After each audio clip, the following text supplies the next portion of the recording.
Ito yung madalas natin iniisip na pangmeryenda pag nasa probinsya tayo. Dahil nga sa marami at nagkalat lang halos ito sa ating mga bakuran. Pero ito yung pinaka mas paborito kong ginagawa sa saging.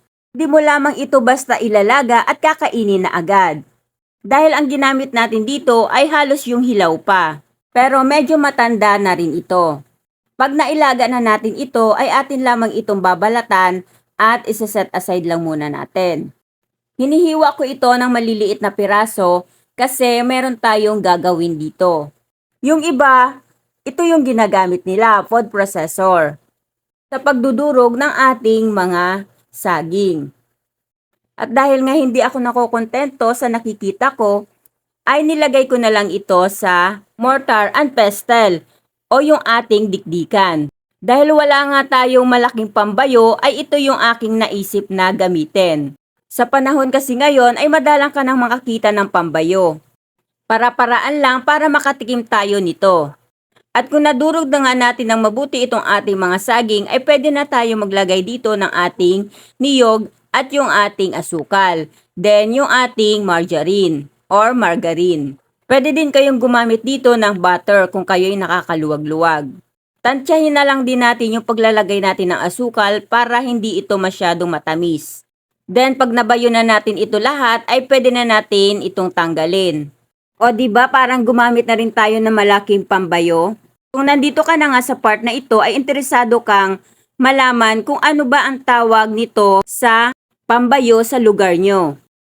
Mga kananay, pwede natin itong pagkakitaan.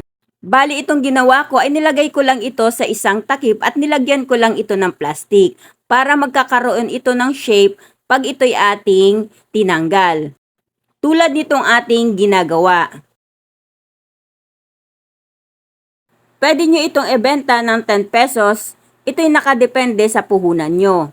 Dahil nauuso na rin ngayon yung pagpo-post ng mga binebenta nating mga pagkain. Kaya hindi mo na kailangang maglaku pa, i-deliver mo na lang. Sa panahon ngayon, kailangan nating dumiskarte sa buhay dahil sa sobrang mahal ng mga bilihin.